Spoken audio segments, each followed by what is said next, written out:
average human being here on Wellington and de l'Église, Church Street. See? Church. Yeah, nice church. So, Wellington Street was recently declared coolest street in the world by Time Out magazine. I know magazines aren't really a thing anymore, but regardless, right? So they apparently polled 20,000 urbanites around the world about what was the coolest street, for the nightlife and the restaurants and all that, animation.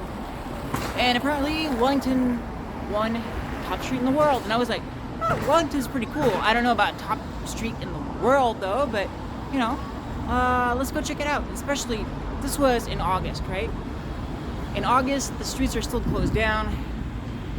Now traffic's back open, so obviously it's, a little less cool of a street when it gets, cooler outside.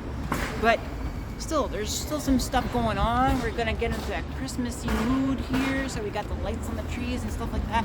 We're gonna go check out what's going on right now. I don't know, so far I'm not really seeing there was a little sign that said, there was gonna be some happy little trees, a tree of sale, and some things to, letters to Santa Claus and whatnot, and a Christmas village somewhere.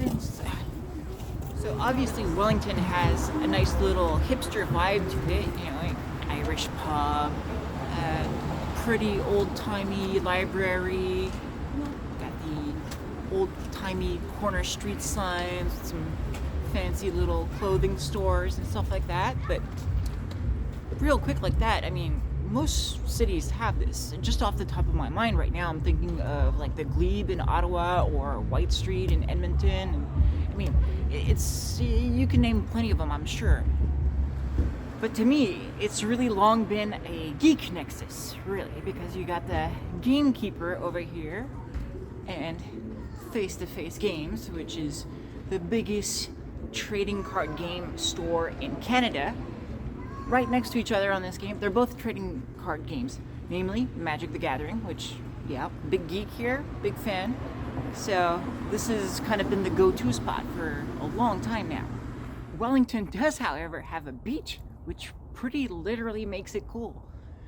Sadly, I forgot to bring my bathing suit. I could have had the beach pretty much to myself today.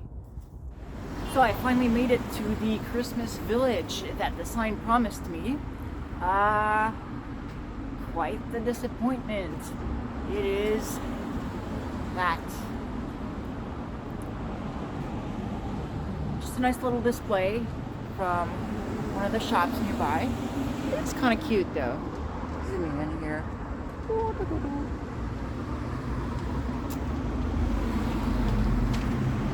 But yeah, that's it.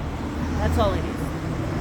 Right back at the church where I started, because apparently I didn't realize, but there was a Christmas village going on inside the church. So let's see if I can make it through the doors without, burning up or something. So far, so good. So no problem. They were actually quite welcoming. And look at this. So much better. So much better than the other place.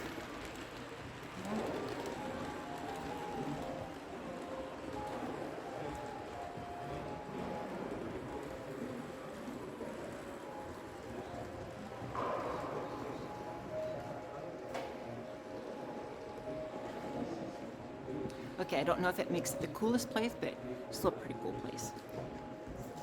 And at the same time, I noticed the church itself, which I had never been in. Quite worth it. Quite the architecture. I'm not a religious person by any means, but there's still something to be said about the architecture of these places and, how they provided a beautiful spot for people to be in. Switch it up a little bit from your depressing basement.